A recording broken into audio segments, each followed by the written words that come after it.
Good afternoon. Welcome to the Family Research Council. We're very excited to have you here today. Also want to give a warm welcome to our online audience. I know all of you are here to talk about how important government is to our everyday lives and how we'd all like it to just control a little bit more so we can be happier, healthier, and wealthier. Of course, I'm speaking tongue-in-cheek as our authors today have so aptly shown us in their book, Disinherited. Diane Furchtgott-Roth is the former chief economist of the U.S. Department of Labor. She is a director of Economics 21 and senior fellow at Manhattan Institute for Policy Research. She has served as Deputy Executive Secretary of the Domestic Policy Council under President George H.W. Bush and as an economist on President Reagan's Council on Economic Advisors. Her colleague, Jared Meyer, is also a fellow at the Manhattan Institute for Policy Research. His research interests include microeconomic theory and the economic effects of government regulations, which is really one of the main topics of this book. He's a graduate of St. John's University in New York City, where he received his BS in finance and a minor in the philosophy of law. I'm excited about this topic because it speaks to generational issues across the spectrum in the United States. And I think many of these issues are often talked about either way up in the clouds of policy or they're kind of class warfare, one group against another. And rarely do we have a discussion of all of these issues and the ways they affect one generation to another. Policy is something that doesn't affect one of us individually. It affects all of us as a nation and as a family. And so I think the book today, Disinherited, very readable. I went through it. We were just talking about this. If you say economics and finance and all of these titles, this is going to be way over my head. No, it's very approachable. They use a lot of stories to engage the reader, to demonstrate how the different policy areas that they address in the book affect day-to-day life. Of course, Family Research Council is very passionate about doing this here as well. Our Marriage and Religion Research Institute has started a number of new initiatives, getting out one-page issue analyses and weekly updates on a variety of policy areas demonstrating how they affect the family. And I think this work dovetails very well with that. So please join me in giving a warm welcome to our authors.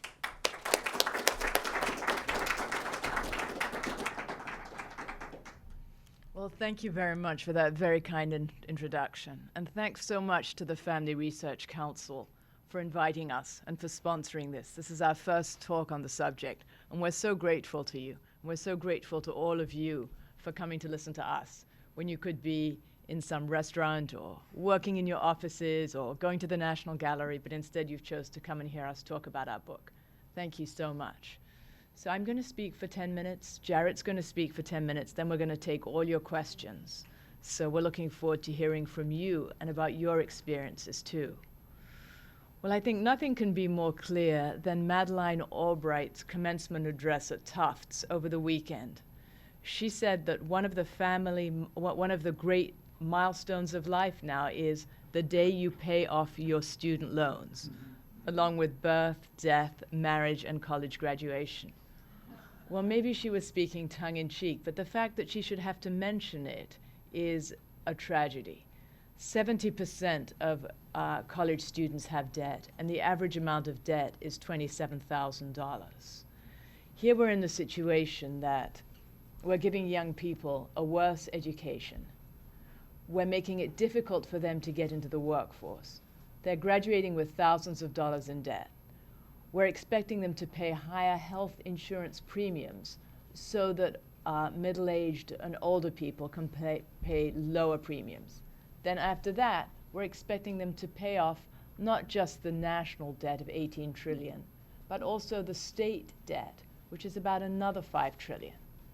So we are not giving young people a fair shake, and that's why we wrote this book. We want to change things. We want young people to be as enthusiastic about changing the status quo as they are about divestment from fossil fuels, about different kinds of environmental rights, as they were about the Vietnam War in the 1960s and 1970s. This is an equally good cause for them. If we look at unemployment rates for young people, people aged 20 to 24 have an unemployment rate of about 9.6%, which is double the rate of unemployment for people 25 and above at 4.5%. And it's unfair of us to put young people in this situation, to give them a worse education, to stop them getting in the workforce, and then expect them to pay off the debts that we have. Well, America's in fiscal trouble, and young people are being asked to shoulder the burden, a burden they didn't even place on themselves. It was previous Congresses, previous politicians that put in place Social Security. And when Social Security was put in place, the average retirement age was 67, so people were on the program for 2 years. Now life expectancy is well into the mid-80s, which is a wonderful thing. We want people to live longer. But we need to fix the program so that it's going to be there when young people retire. It's just not fair that people should take money out of their paychecks for paying for this thing called FICA, Social Security and Medicare, and yet it's not going to be there when they retire. And Congress has had multiple opportunities to do something about it. And the fix for Social Security isn't even that difficult. You gradually raise the retirement age and maybe taking people 55 and over out of it, so the program is the same for them. But for everybody else, you gradually raise the retirement age and you change the indexing of the benefits from wage indexing, where the level of benefits rises with the level of wages in the economy, to price indexing, where it gradually rises with prices in the economy. So the question is, why haven't politicians done this? They're just afraid. They're afraid to just make the correct decisions, even though it would be very small changes. There's an American Association of Retired Persons, and every time politicians suggest some kind of change in Social Security or entitlement programs, then they object. What we need is an American Association of Young Persons to counterbalance them, to say, yes, these changes are needed. And the AARP contributes millions of dollars every year in lobbying politicians, and the other side just isn't heard.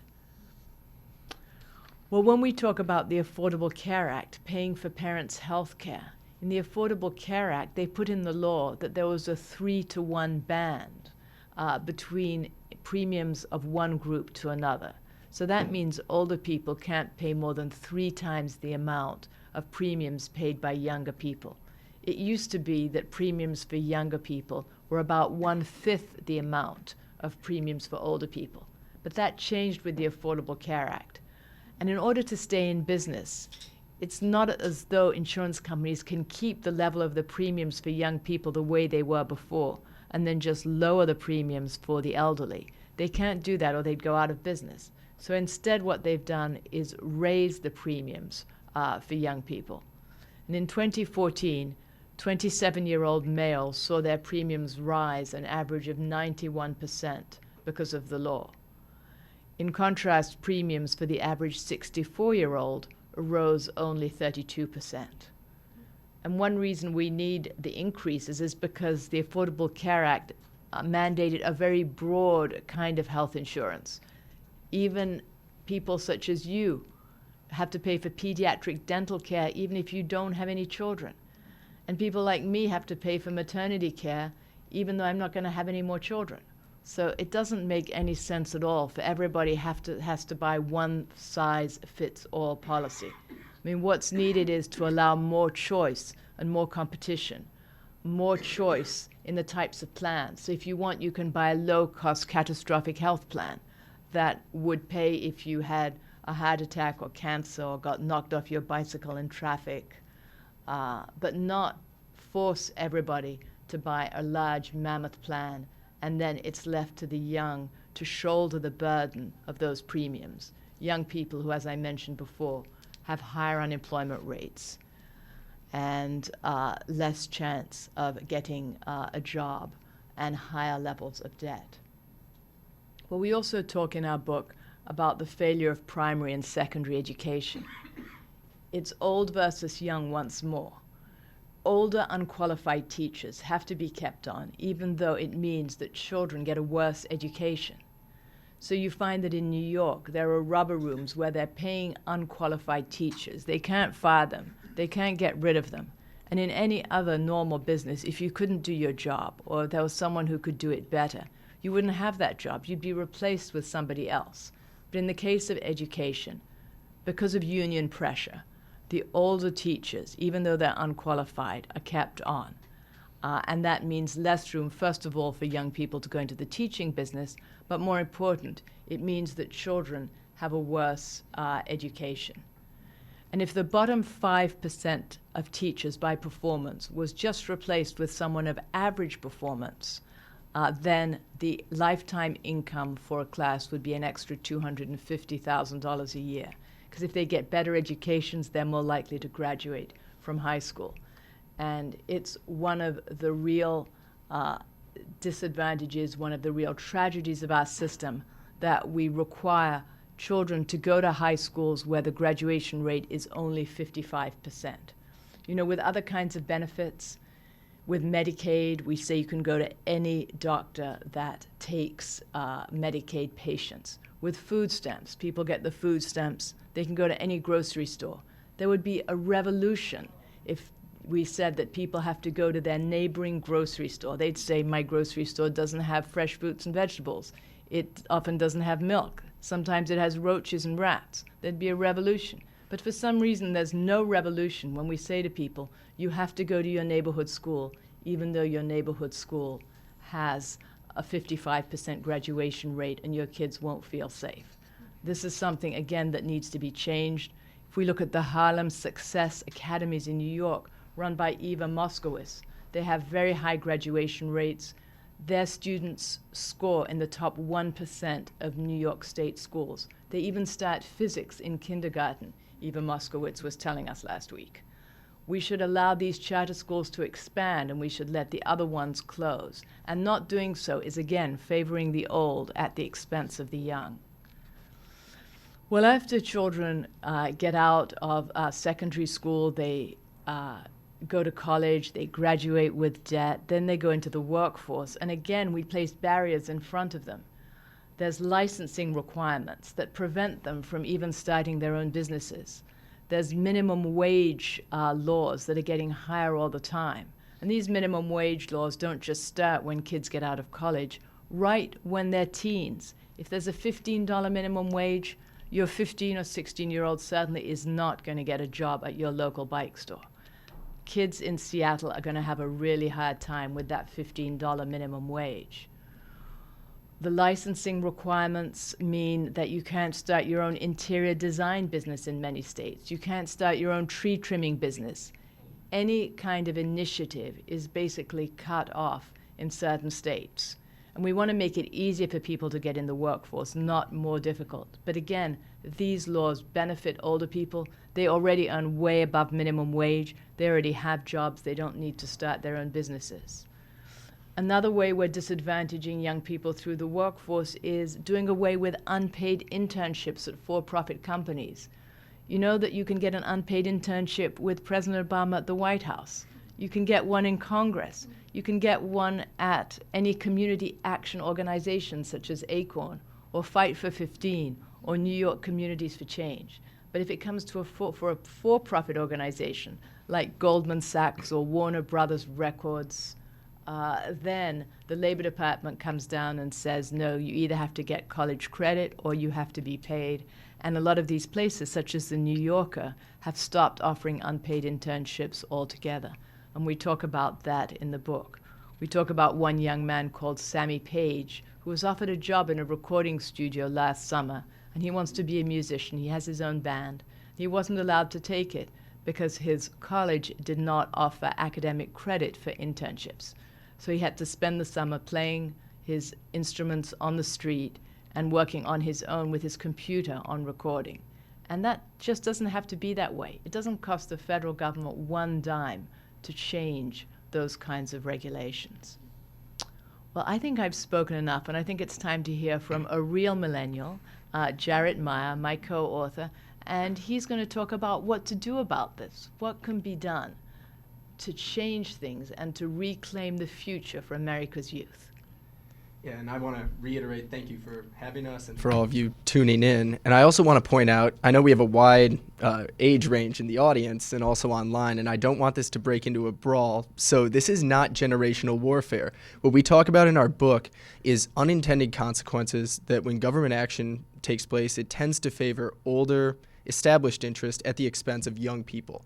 So this isn't, the AARP sitting in a back room filled with smoke being like, how can we take it to millennials? And this isn't millennials, viewing their grandparents as they didn't, deserve the Social Security they worked for. Instead, this is something that has come about, and it's just about time that we realize the extent of the issue and what's necessary to be done. So when we talk to a lot of millennials in our book, they view Social Security in a much different way than previous generations of Americans. The government worked hard to treat Social Security as a forced retirement savings program, not as a transfer entitlement, a transfer program. But instead, it's been broken, and through a series of unfunded promises, now what all the young people are paying in is going directly out. So there's no time for us to save for our own retirements. One of the millennials we spoke to, she told us that she just views Social Security as another tax. She never expects to get a single cent of it. And again, entitlements are only one side of the overall problem facing young Americans. If we look at government debt in general, another millennial we talked to told us, we've grown up our whole lives with crushing government debt. We really don't even know any other way. So maybe that's why when you bring up that America is, pushing $18 trillion in federal debt, I don't know what a pile of $18 trillion would look like. That number is just so insanely large, you can't imagine it. But it has real-world consequences. If we were to write the federal budget right now, we would need to either increase all federal taxes by 57% or cut all government payments by 37%, and that's excluding our ballooning interest payments on the debt. Of course, no one's proposing doing this because it's un-American, it's politically impossible. So the way we view to grow out of this problem is through economic growth. And right now, we have just too many regulations that are holding the economy back. If we look at the Code of Federal Regulations, it's now 175,000 pages long. I wouldn't recommend reading that. You could read our book, over 1,000 times before you'd have, so that's a major problem that we see right now. But these aren't just pages of regulatory rambling and confusing lawyer terms. Instead, there's over 1 million uses of words such as must or cannot or shall. These are commandments from Washington saying you either have to do something or you can't do something. So when people are trying to grow the economy through starting a new business or expanding their existing business, they're facing just multitudes of regulations that are holding them back. And you can't be sure if you're complying with the law or if you're not. So how can we grow out of this problem if we don't first address America's regulatory state? Also, that's not the only way we need to do this. We need to make young people, more engaged and really realize the extent of this problem.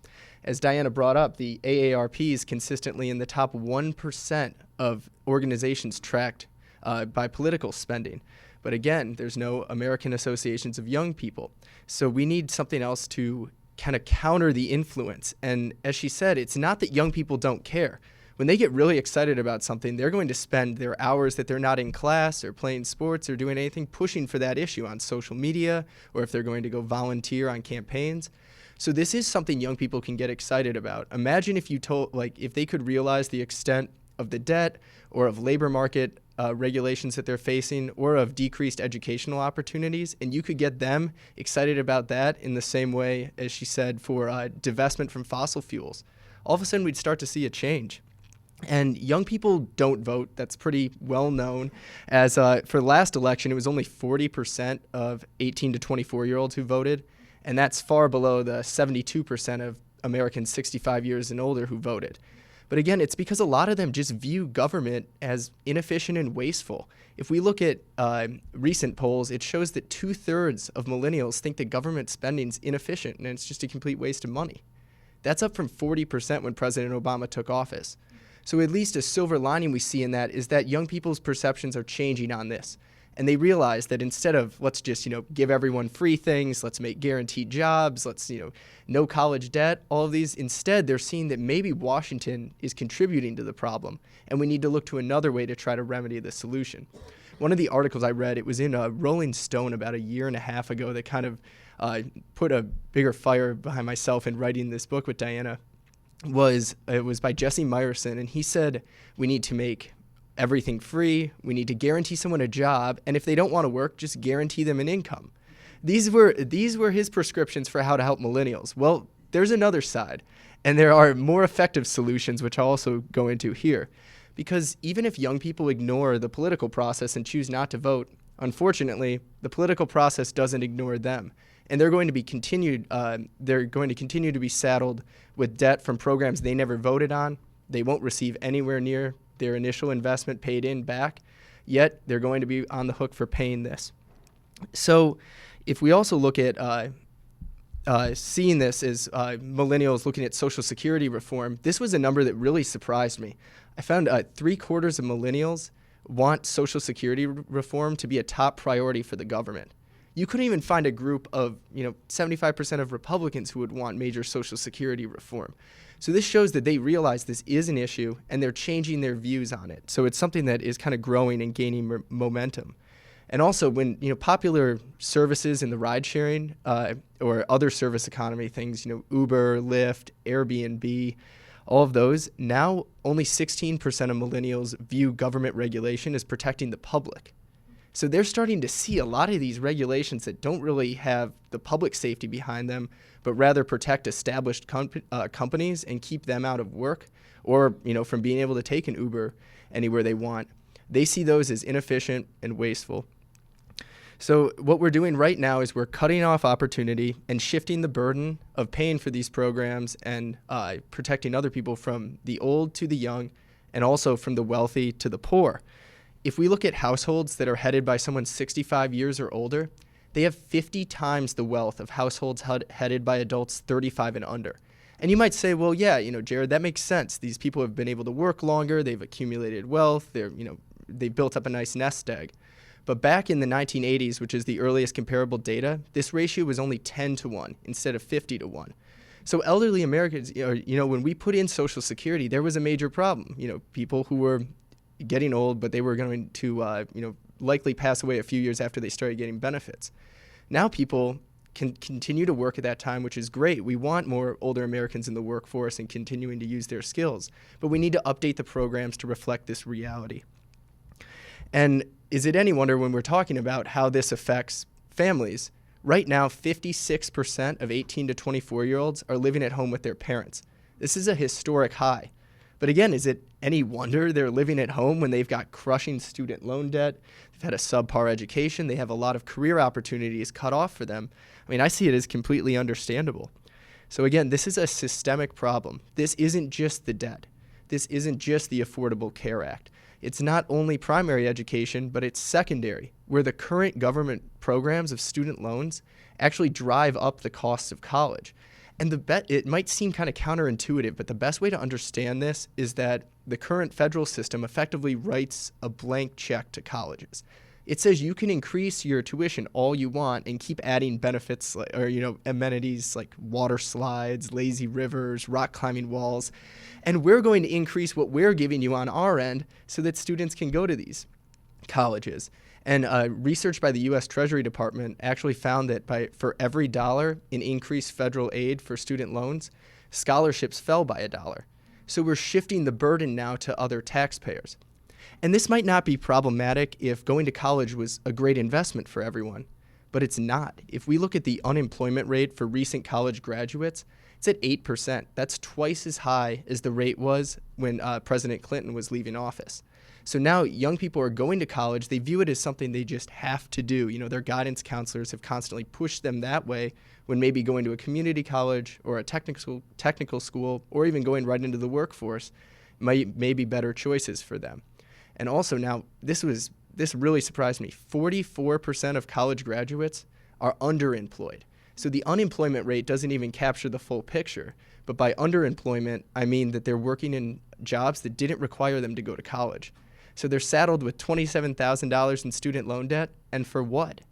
If college is going to continue to fail to give a return on investment, we need to reevaluate how we're setting up the higher education system. and instead work to promote investment in education rather than consumption. So in order to reclaim the future, we need to restore opportunities to the youngest Americans. And this is really, it's not a generational issue. This isn't a partisan issue. I've never heard any politician get up on the stump and say, we need to take away opportunity from young Americans. So if we can reframe the debate in how this is affecting the youngest among us, we have a chance to really make some changes and restore the future of America.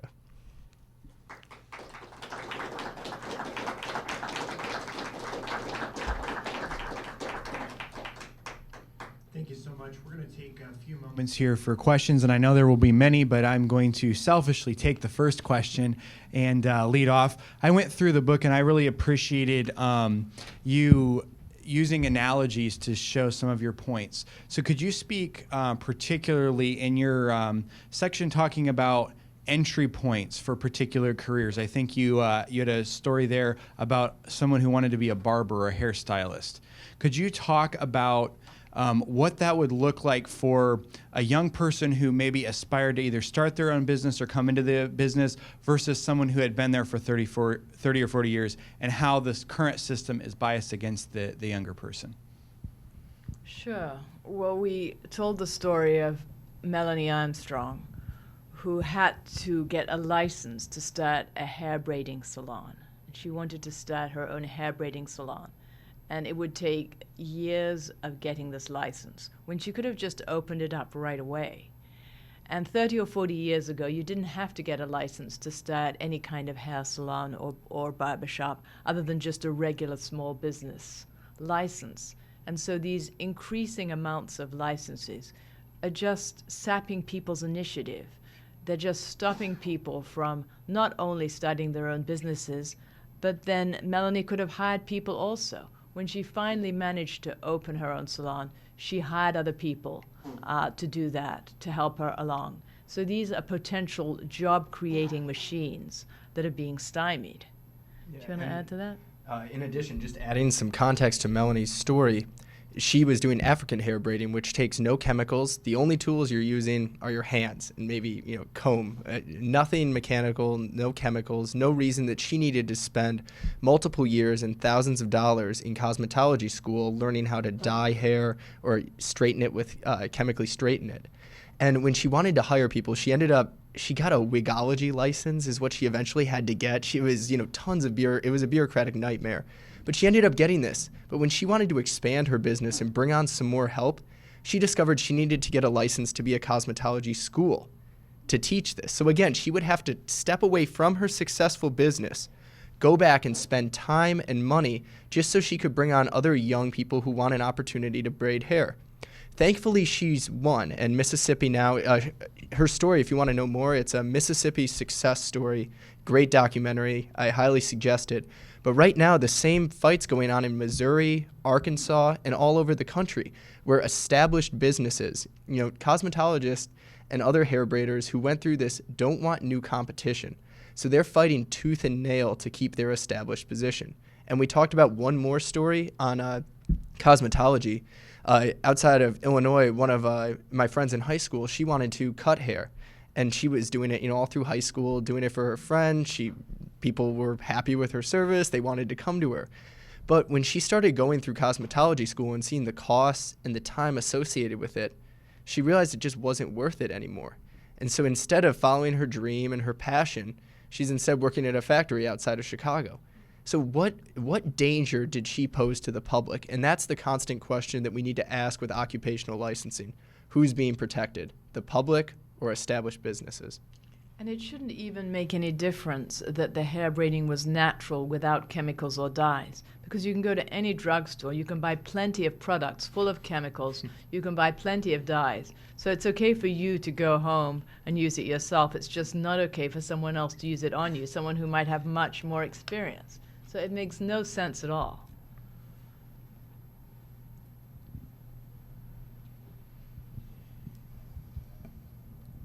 Getting back to when you were talking about people with the college debt, do you guys address people getting sort of stupid majors like gender studies or sociology versus something like engineering or math, the STEM fields?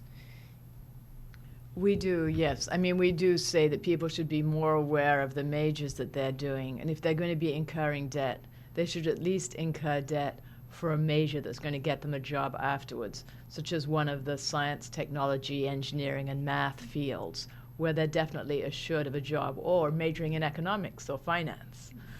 You definitely get a job there afterwards. We also propose alternatives, such as going to community college, which costs about $3,000 a year, and majoring in a high-return field such as nursing or computer programming, or using those first 2 years of community college and transferring those credits to a 4-year college, and that gets you a 4-year degree, a degree from a state university or another university at about half the cost. So we do suggest a number of alternatives. And the problem is that guidance counselors don't really advise people on the best ways of doing this. They feel bad advising students to go to community college. They think it's discriminating. They push everyone towards a 4-year college. And then they also feel bad saying, well, maybe you shouldn't major in gender studies because you won't get a job. That's not very politically correct to say these days. And also, if we look at the current system, the same interest rate of 4.66% applies to all federal loans, no matter if you're studying engineering at a top school with high placement rates for jobs, or if we want to do gender studies or philosophy or anything like that at a school that hasn't had success in placing its graduates in future careers.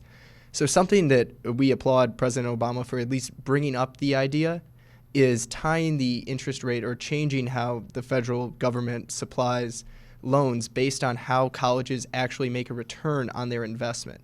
And Washington definitely doesn't have a proven track record of setting correct interest rates, but it really can't get worse than the current system we have, which is just one loan which sends no market signals to anyone on what major you should pursue, what college you should pick. And again, if we're treating this as something that's good for the public and we should be spending scarce taxpayer dollars to subsidize college, we better be subsidizing investment and not just consumption. We also mention a couple of new firms called Upstart and Pave that are investing in students. It's a new way of financing college. These companies invest in the students, they pay the college education, and then afterwards they take a certain percentage of income afterwards in order to pay back the loan. So that's a different approach from the traditional way of going to the bank or the federal government and getting a loan.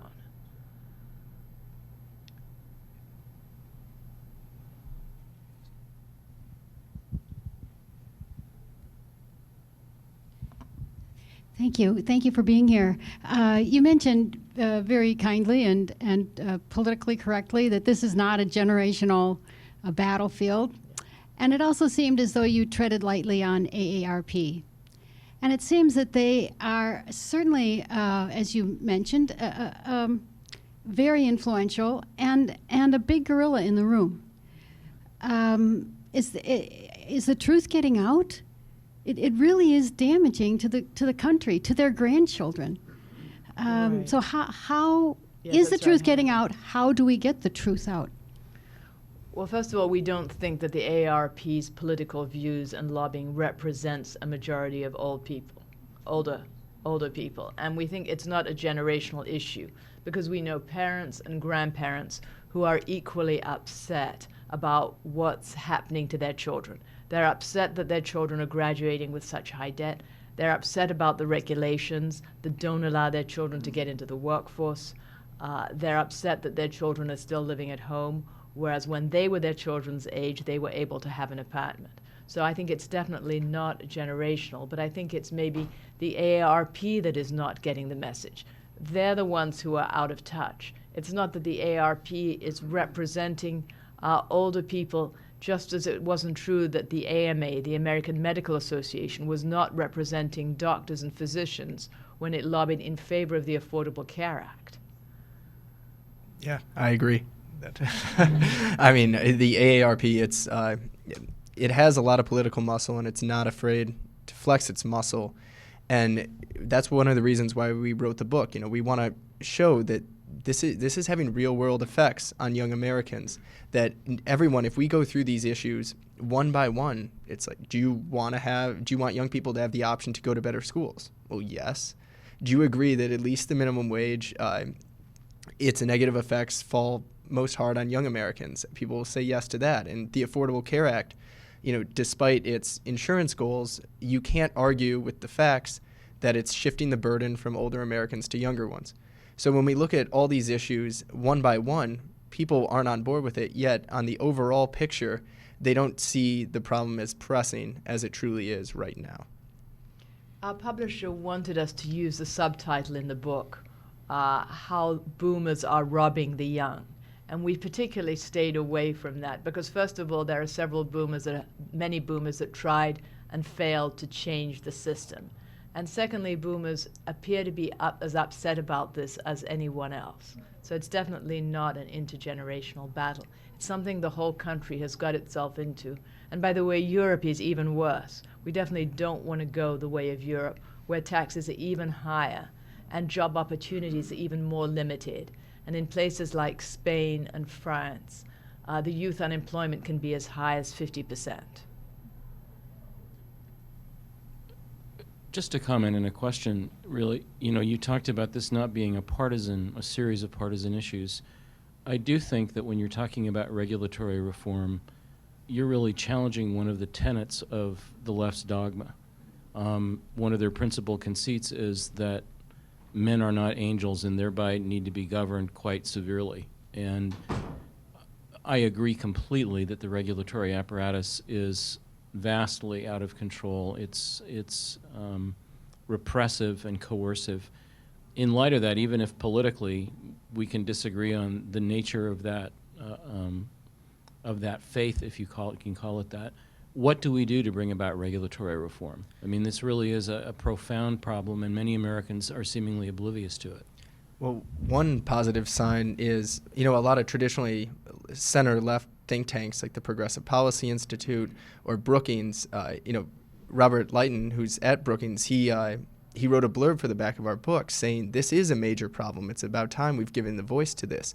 They focus a lot on regulation and show how it's led to the aging of American businesses or the slowdown in the economy. So even if we want to debate what to do with this growth, what percent to then redistribute or invest in other government things, actually getting the growth through regulatory reform has become surprisingly really bipartisan. And when you look at the current state of regulation, it's pretty difficult to defend it, and I don't think many are seriously doing it. But as to how to get out of it, simple things like sunset provisions on regulations would be a good way to go to start with, because regulations, similar to entitlement programs, seem to take on a life of their own after they're passed. We never go back and think, oh, do we really need this regulation anymore? And the other option is right now when an executive agency promulgates a regulation, unless if Congress strikes it down, it's going to go in. We could shift the burden so that instead Congress has to approve regulations that have over, let's say, X amount of cost, $50 billion a year. Let's just throw out a number. If there's any regulation that's through the cost analyses is found to have more cost than that number, then Congress has to explicitly approve it. That could be an easy way to start shrinking and moving back America's regulatory state. We could also force agencies to do better cost estimates of the regulations that they put out. Right now, many of them, they divide up the regulations into smaller segments so that they don't have to have them reviewed by the Office of Management and Budget. We could also have Congress change the law so that Congress votes on each dollar before it's spent.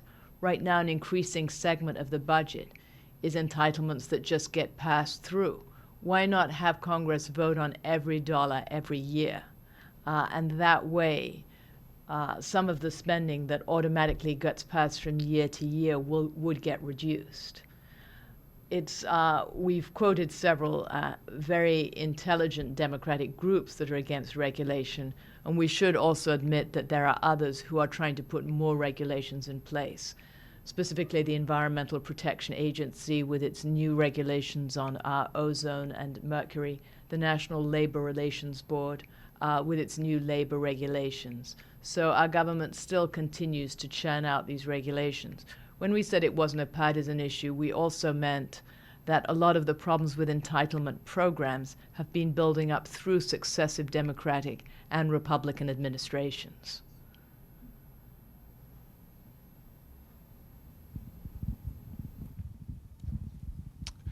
My question is seeking for a silver bullet, so they may be a difficult one to answer. But because you've been studying this for, I would suspect, some time, is there, my concern is, if you look back over the last number of decades, that people have now become inured to a sense of crisis. And this is a general attitude, and this is what makes it difficult to answer, but also difficult to tackle. That people have become inured, and actually, I suspect, are not going to be motivated enough till a real disastrous crisis hits. You can see this in so many areas, not just in this. I look at other areas. I deal with family. The American family is in massive crisis. The inner city is one place to look at. You compare what it is now versus the well and good intentions of President Johnson and the Democratic Congress back in the mid-60s. I was a young student lauding what they were doing. But the results, but everybody complains, but there is no motivation. And this is, you must have thought of this. What is the wisdom you could give? Well, you're right. I mean, it is a real problem that not just in the federal government, but on a personal family level, people are more and more used to debt. They just take debt for granted. And in fact, one former congressman told me that his wife thinks she's saving money by just paying off the minimum balance on the credit card rather than paying off the whole credit card completely. She thinks she's saving money. And then there was another former congressman in the room who said his wife does the same thing. So one problem is that it used to be that we would go into debt, the country would go into debt for a certain period of time, and then that debt would be repaid when the economy improves. And now we seem to be living in a constant stream of debt, a constant state of debt. And the only way, there is no silver bullet, but if we were able to raise economic growth from its current 2% level to 4%, then we would be able to pay down this debt a lot quicker. If we were to have better tax reform, put in place fundamental tax reform, lower our corporate tax rate, lower individual tax rates, streamline regulations, have more immigration so we would have more innovation in the economy, and speed up our growth rate that way. That would whittle down some of the debt that we have. But I think it's important also to look at needless spending programs. We don't have to be spending so much on, for example, the Export-Import Bank. We need to look at each program and say, can the private sector do this? Is this a situation where we don't have to do this anymore? If the facts change, why don't we change some of our policies, such as exporting oil, for example, and liquid natural gas? We didn't do that because we were focused on energy independence. Now we have almost more than we can handle.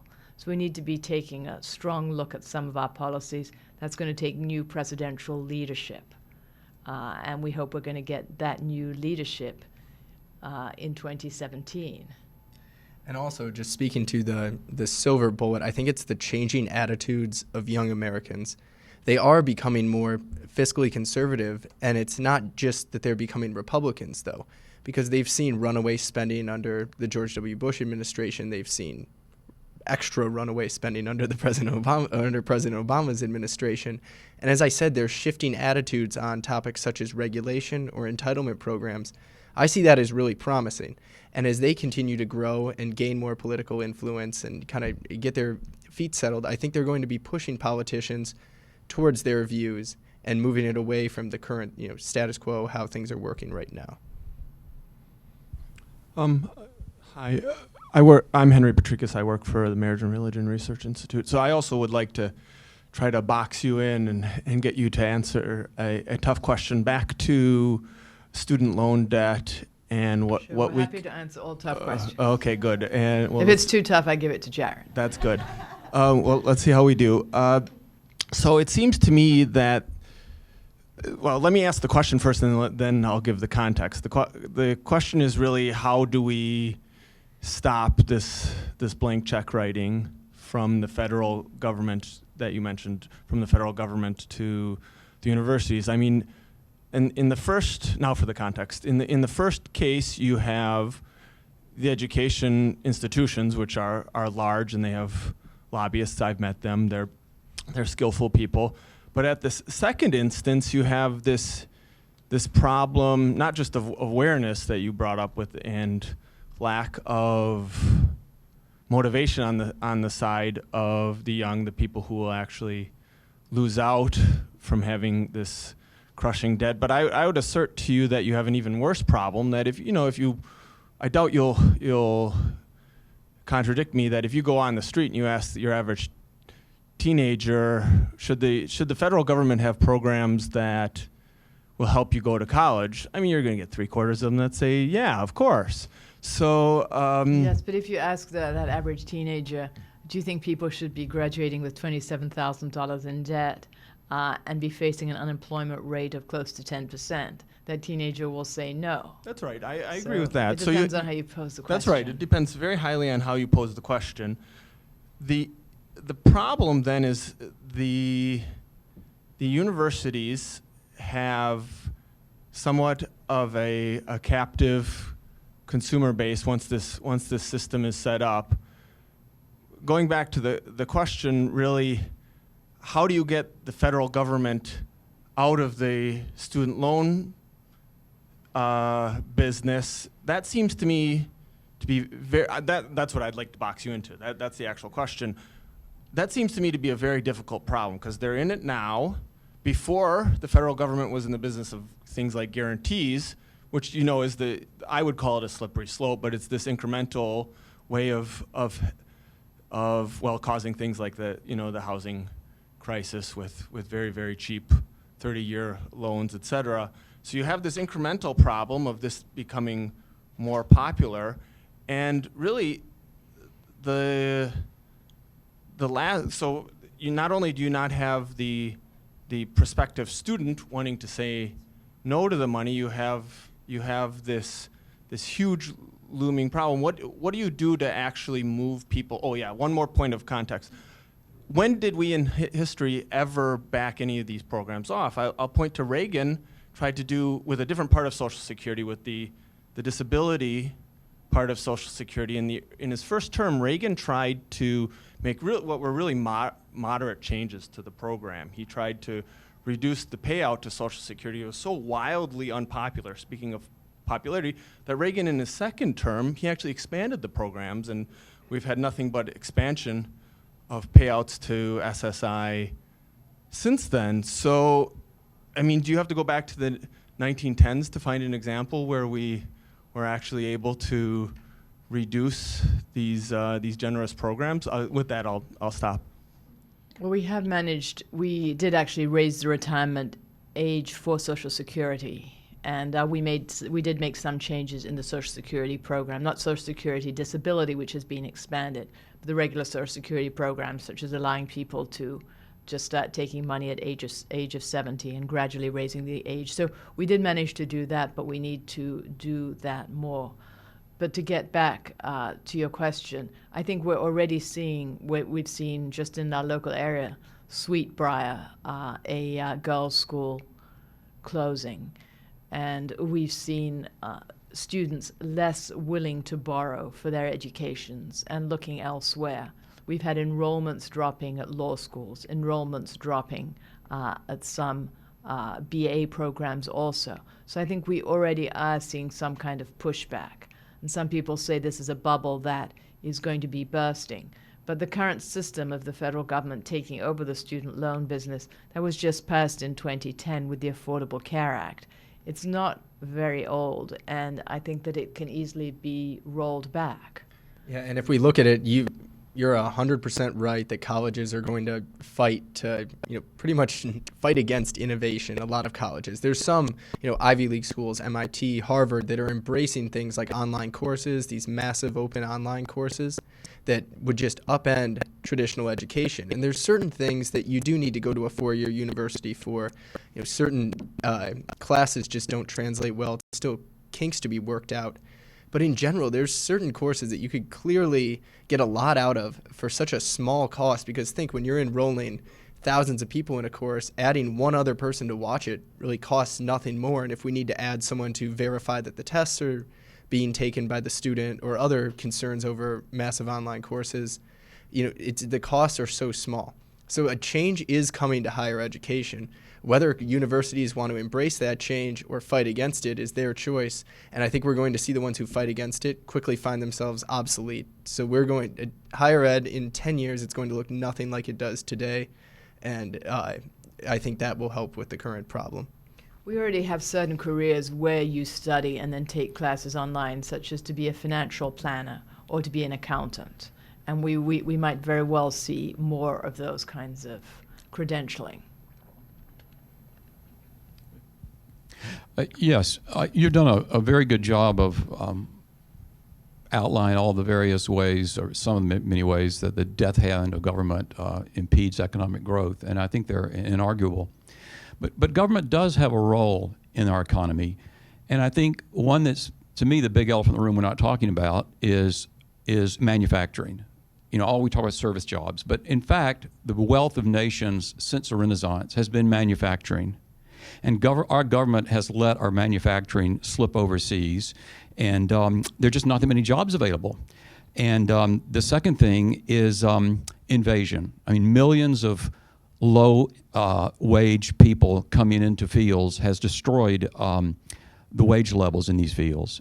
So, and by the way, there was something mentioned earlier about technology people. If you get a technology degree, there's a job waiting for you. That's not true. Actually, there's very high unemployment now in technology graduates in the U.S. You know why? Green cards. They're cheaper.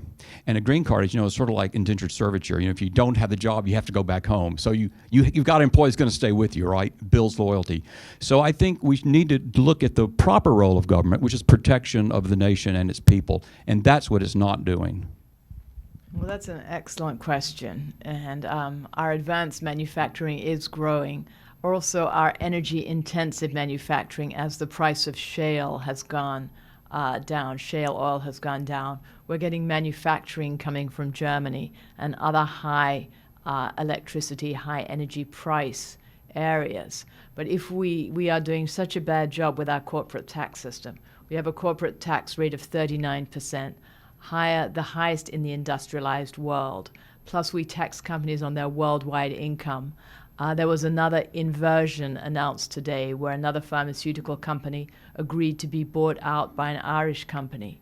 And if you want to invest $100 million in the United States, if you are an American company and you have the $100 million offshore and you were to bring it back, you have to give 40% of that to the federal government.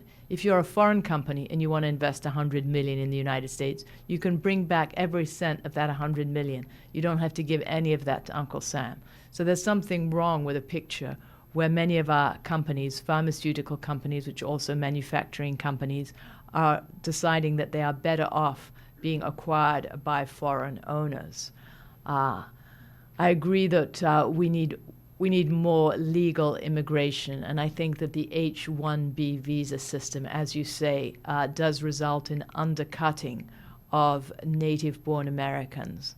And I've suggested elsewhere that we give qualified immigrants green cards the way Canada does. Then they would be free to move from employer to employer.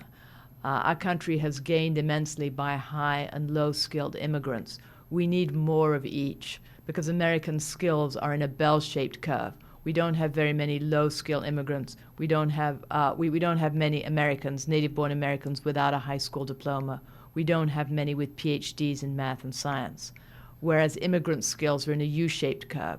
There are a lot of them without high school diplomas who would like to do things like clean our hotels, look after our elderly, work in nursing homes, pick our fruit, and we have room for those in our economy. We also have room for more innovators with PhDs in math and science who can start firms in Silicon Valley and employ native-born Americans when they do that. So our immigration system is a real mess. We need to tighten down on illegal immigration and at the same time make it very easy for people to come here legally the way Canada does, because we're losing a lot of human capital to Canada, which has a different system. Yeah, and I guess I would just I would push back on your claim that we need policies that are promoting or protecting the manufacturing sector, because one thing, you know, as Diana pointed out, and I would agree with you, that there are plenty of government barriers to American manufacturing that we need to get rid of. But what worries me is when I hear President Obama talking about in his State of the Union how we just need to promote manufacturing to promote it. That's an outdated view of the economy. Manufacturing will continue to play an important role, but it's not going to play the role it did in the past. We need to embrace a service and technology-driven economy. And I think if you look at young people, what careers they're going into, I mean, if you go out to Silicon Valley, you can make 3 figures easily and also just wear whatever you want to work. You're in high demand out there. You're adding value to the process, to production and working. But if we look at manufacturing, also, if we're going to force people to buy from American-made companies, what we're ignoring is that that will cost more and it will pass on cost to consumers. And when we're looking at costs of basic durable goods, especially, they fall heavily on low-income Americans, which tend to be young Americans. So I don't think we need to focus specifically on manufacturing, but one thing we do need to focus on is take away government impediments to an industry that's already had a lot of trouble adapting to a new economy. Did you compare the Canadian Social Security system to ours, where I believe they've made a 180-degree turn about 20 years ago? We didn't address that in the book, but that sounds like a very worthwhile subject for a follow-up op-ed, and we will certainly look at that.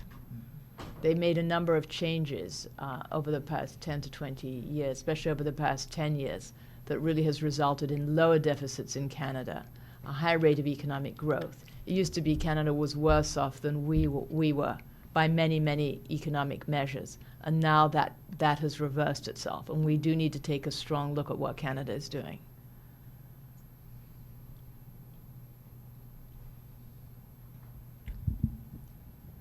That's actually going to be our last question for today. I'm sure the speakers will be around afterward if there are any other questions you have for them. But thank you all for coming. And why don't we go ahead and thank our guests one more time.